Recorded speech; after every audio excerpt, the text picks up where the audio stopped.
नमस्ते। तो आज हम इस वीडियो में चेन्नई पेट्रोलियम कॉरपोरेशन मतलब चेन्नई पेट्रो जिसका शॉर्ट फॉर्म है, इस कंपनी के बारे में फुल एनालिसिस करने वाले हैं, जिसमें हम कंपनी के रिलेटेड बिजनेस का सेगमेंट देखेंगे। प्रॉफिट एंड लॉस स्टेटमेंट में कंपनी कैसा प्रॉफिट अर्न कर रही है वो देखेंगे।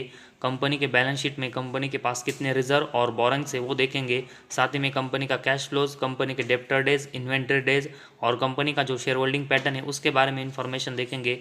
और ये सब देखने के बाद ही हमें पता चलेगा कि ये कंपनी इन्वेस्टमेंट की नज़र से कैसी है और हमें इस कंपनी में कैसे इन्वेस्टमेंट करनी चाहिए। तो कंपनी के रिलेटेड जो इंपॉर्टेंट डाटा है उसमें से सबसे पहले हम कंपनी का जो बिजनेस का सेगमेंट है उसके बारे में इंफॉर्मेशन देखते हैं।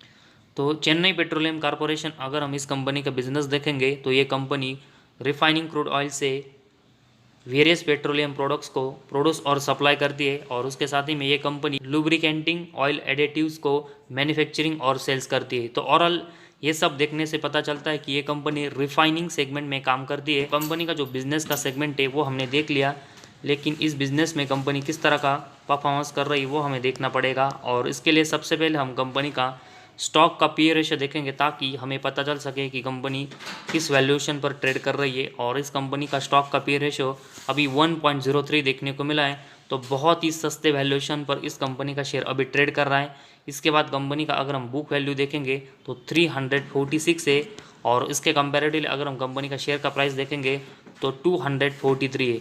तो कंपनी की जो बुक वैल्यू है उसके नीचे कंपनी का करंट शेयर प्राइस ट्रेड कर रहा है, जो कि एक अच्छा साइन है। और उसके बाद कंपनी का डिविडेंड यील्ड देखेंगे तो 0.82% है।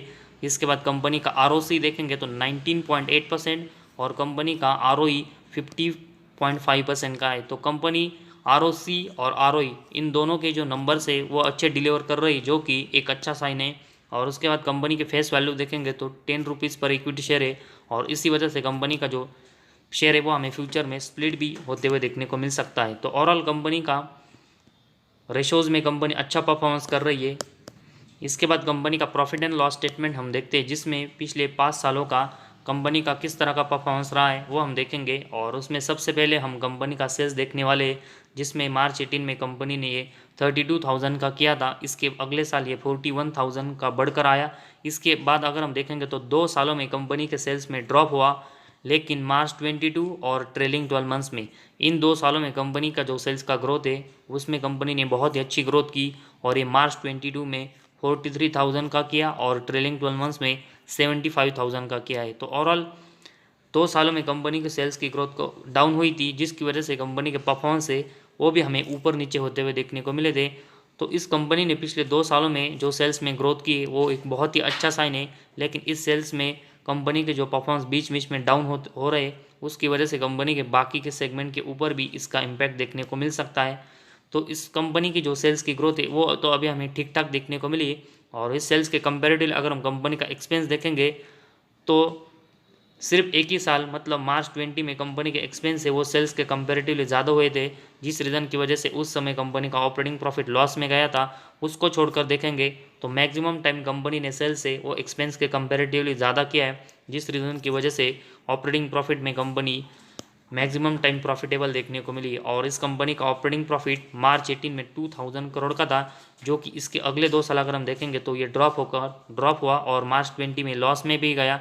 लेकिन इसके बाद अगर हम देखेंगे तो मार्च 21 में कंपनी का ऑपरेटिंग प्रॉफिट 2000 करोड़, मार्च 22 में 2700 करोड़ और ट्रेलिंग 12 मंथ्स में अभी 5000 करोड़ से भी का ज़्यादा कंपनी ने ऑपरेटिंग प्रॉफिट जनरेट किया है। तो ऐसे में पिछले 3 सालों में अगर हम देखेंगे तो कंपनी ने ऑपरेटिंग प्रॉफिट में एक अच्छी ग्रोथ की है।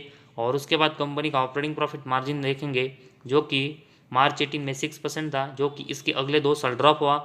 इसके बाद अगर हम देखेंगे तो 9%, इसके अगले साल 6% और ट्रेलिंग 12 मंथ्स में 8% का हुआ है। तो ऐसे में इस कंपनी का जो ऑपरेटिंग प्रॉफिट मार्जिन है वो अभी हमें अनस्टेबल देखने को मिला है, और उसके जो नंबर्स है वो हमें बहुत ही ऊपर नीचे होते हुए देखने को मिले। तो इसमें कंपनी को स्टेबिलिटी लानी पड़ेगी ताकि कंपनी की एक कंसिस्टेंट अच्छी ग्रोथ हो। और इसके बाद कंपनी का नेट प्रॉफिट हम देखेंगे जो कि मार्च 18 में 913 करोड़ का था, जो कि इसके अगले 2 साल अगर हम देखेंगे तो कंपनी हमें लॉस में भी देखने को मिली। लेकिन इसके बाद अगर हम देखेंगे तो अगले 3 साल में कंपनी ने अपने नेट प्रॉफिट में बहुत ही ज़बरदस्त ग्रोथ की और ये मार्च 21 में 238 करोड़, इसके बाद मार्च 22 में 1300 करोड़ और अभी ट्रेलिंग 12 मंथ्स में लगभग 3500 करोड़ का कंपनी ने नेट प्रॉफिट जनरेट किया है। तो पिछले 3 सालों में कंपनी ने अपने नेट प्रॉफिट में बहुत ही अच्छी ग्रोथ की है। और उसके बाद कंपनी का अर्निंग पर शेयर भी अगर हम देखेंगे जो कि मार्च 18 में 61 था और उसके बाद अगले 2 सालों में ये लॉस में गया, लेकिन फिर से अगर हम देखेंगे तो कंपनी के नेट प्रॉफिट की तरह ही कंपनी ने पिछले 3 सालों में अर्निंग पर शेयर में बहुत ही अच्छी ग्रोथ की है। तो ओवरऑल अगर हम प्रॉफिट एंड लॉस स्टेटमेंट में देखेंगे तो कंपनी एक प्रॉफिटेबल कंपनी है और कंपनी ने पिछले 3 सालों में अपने परफॉर्मेंस है वो सभी सेगमेंट में बहुत ही अच्छे से इम्प्रूव किए, जो कि इन्वेस्टमेंट के नज़र से एक अच्छा साइन है। लेकिन अभी भी कंपनी के जो परफॉर्मेंस थोड़े ऊपर नीचे हो रहे हैं, उसी वजह से अभी हम इस कंपनी में बहुत ही हाई प्राइस पर इन्वेस्टमेंट नहीं कर सकते और इसी वजह से हमें करेक्शन में इस कंपनी में इन्वेस्टमेंट करना पड़ेगा, तभी हमें कंपनी अच्छा रिटर्न देते हुए देखने को मिलेगी। और इसके बाद कंपनी की बैलेंस शीट के बारे में हम इंफॉर्मेशन देखते हैं, जिसमें इस कंपनी के अगर हम रिजर्व देखेंगे जो कि सितंबर 22 में अभी लगभग 5000 करोड़ के है और उसके कंपेरेटिवली अगर हम कंपनी का बोरेंग्स देखेंगे लगभग 7500 करोड़ का है। तो ऐसे में इस कंपनी ने पिछले 3 सालों से कंपेरेटिवली अगर हम देखेंगे तो अपना जो बोरेंग्स है वो ज़रूर कम किया है, लेकिन अभी भी कंपनी के जो रिजर्व है उसके कंपेरेटिवली कंपनी का बोरेंग्स ज़्यादा है, जो कि इस कंपनी को थोड़ा अनस्टेबल बना रहा है। लेकिन जिस तरह कंपनी अपने कंसिस्टेंट रिजर्व में ग्रोथ कर रही है पिछले कुछ सालों में, वैसे ही कंटिन्यूस ग्रोथ कंपनी आने वाले 2-3 साल में करते हुए देखने को मिलती है। तो कंपनी के बोरेंग्स के कंपेरेटिवली कंपनी अपने जो रिजर्व है वो हमें बढ़ाते हुए देखने को मिल सकती है। लेकिन अभी भी कंपनी की जो बैलेंस शीट है वो रिजर्व के कंपेरेटिवली बोरिंग ज़्यादा होने की वजह से थोड़ी सी अनस्टेबल देखने को मिली और इसी वजह से कंपनी को अपना बोरिंग से वो कम करना पड़ेगा और उसके कंपेरेटिवली अपने जो रिजर्व है वो बढ़ाने पड़ेंगे। और उसके बाद कंपनी का कैश फ्लोज अगर हम देखेंगे जो कि मार्च 22 में 7 करोड़ का है और इससे पहले अगर हम मार्च 21 में देखेंगे तो ये 1 करोड़ का था। लेकिन इससे पहले अगर हम 4 साल में देखेंगे तो कंपनी का जो नेट कैश फ्लो है वो बिल्कुल ज़ीरो था। तो अभी अगर हम पिछले 2 सालों में देखेंगे तो कंपनी ने अपने नेट कैश फ्लो में भी एक अच्छी इंप्रूवमेंट की है और कंसिस्टेंट कंपनी को ऐसी ग्रोथ दिखानी पड़ेगी ताकि कंपनी की लॉन्ग टर्म में एक अच्छी ग्रोथ हो। तो फिलहाल कंपनी का जो नेट कैश फ्लो है वो अभी हमें इम्प्रूवमेंट और अच्छा देखने को मिला है। और उसके बाद कंपनी का डेप्टर डेज अगर हम देखेंगे जो कि मार्च 18 में 18 था, लेकिन इसके बाद अगर हम देखेंगे तो कंपनी के जो डेप्टर डेज है वो कंसिस्टेंट 5 डेज़ के नीचे हमें देखने को मिले। और किसी भी कंपनी के डेप्टर डेज बहुत ही लो होते तो उस कंपनी का परफॉर्मेंस है वो हमें बहुत ही अच्छा माना जाता है, जो कि इस कंपनी के बारे में अभी हमें देखने को मिला है। और उसके बाद इन्वेंटरी अगर हम देखेंगे जो कि मार्च 18 में 60 थे और उसके बाद मार्च 20 तक कंपनी ने इसको फिर कंसिस्टेंट कम किया था, लेकिन मार्च 21 में फिर से बढ़े और मार्च 22 में अभी कंपनी ने इसको थोड़ा सा कम किया है। तो इन्वेंटरी डेज में कंपनी को अच्छी इंप्रूवमेंट की ज़रूरत है और उसके जो नंबर्स ऊपर नीचे हो रहे वो कंपनी को कंसिस्टेंट कम करके रखने पड़ेंगे ताकि कंपनी की इस इन्वेंटरीज में अच्छी ग्रोथ हो और कंपनी के परफॉर्मेंस अच्छे से इंप्रूव हो। तो डेप्टर डेज में कंपनी ने बहुत ही अच्छी इंप्रूवमेंट की, लेकिन इन्वेंटरीज में कंपनी को परफॉर्मेंस इंप्रूवमेंट करने की ज़रूरत है।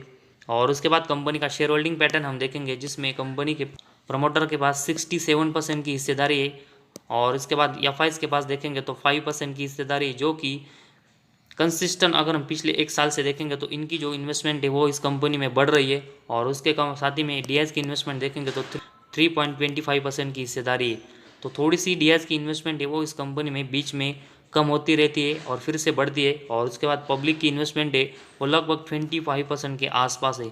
तो इस कंपनी के जो मेजोरिटी स्टेक है वो प्रमोटर के पास है और साथ ही में एफआईज और डीएस की इन्वेस्टमेंट है वो भी हमें इस कंपनी में अच्छी देखने को मिली, जो कि इन्वेस्टमेंट की नज़र से एक अच्छा साइन देखने को मिला है। तो ओवरऑल चेन्नई पेट्रोलियम कॉरपोरेशन इस कंपनी के बारे में देखेंगे तो इस कंपनी का जो बिज़नेस है उसमें कंपनी पिछले 3 सालों में प्रॉफिट में बहुत ही अच्छी ग्रोथ कर रही है। साथ ही में कंपनी के कैश फ्लो पिछले 2 सालों में इम्प्रूव है। डेप्टर डेज में कंपनी ने बहुत ही अच्छी इंप्रूवमेंट की है। साथ ही में कंपनी के प्रमोटर के पास मेजोरिटी स्टेक है और एफआईज और डीएस की एक अच्छी इन्वेस्टमेंट है। इस कंपनी के बहुत ही हमें पॉजिटिव साइन देखने को मिले, जो कि इस रीज़न की वजह से अभी हम इस कंपनी में इन्वेस्टमेंट के बारे में सोच सकते हैं। लेकिन कंपनी के ओवरऑल अगर हम परफॉर्मेंस देखेंगे तो अभी भी थोड़े ऊपर नीचे हो रहे और इसी वजह से हम इस कंपनी में किसी भी प्राइस पर इन्वेस्टमेंट नहीं कर सकते और इसी वजह से हमें करेक्शन में इस कंपनी में इन्वेस्टमेंट करना पड़ेगा। और इसी वजह से अगर पिछले 1 सालों का चार्ट देखेंगे तो कंपनी का शेयर लगभग 374 रुपीज़ के आसपास ट्रेड कर रहा था, जिसके बाद अभी हमें कंपनी के शेयर में करेक्शन देखने को मिला है और कंपनी का शेयर अभी हमें 240 रुपीज़ के आसपास देखने को मिला है। तो लगभग 100 रुपीज़ से भी ज़्यादा का जो करेक्शन है वो हमें कंपनी के शेयर में देखने को मिला है। और साथ ही में कंपनी का पी रेशियो अगर हम देखेंगे, कंपनी का ROC और ROE इन सब में कंपनी अच्छा परफॉर्मेंस कर रही है, और इसी वजह से अभी कंपनी का जो शेयर करेक्शन में हमें देखने को मिला है, इस प्राइस पर अभी हम इस कंपनी में एक अच्छी इन्वेस्टमेंट कर सकते हैं। लेकिन अभी भी अपनी जो पूरी इन्वेस्टमेंट है वो अभी हमें इस कंपनी में नहीं करनी है। हर करेक्शन में अगर हम थोड़ी थोड़ी इन्वेस्टमेंट इस कंपनी में करेंगे तो आने वाले 4 से लेकर 5 साल में हमें ये कंपनी बहुत ही अच्छे रिटर्न देते हुए देखने को मिल गई।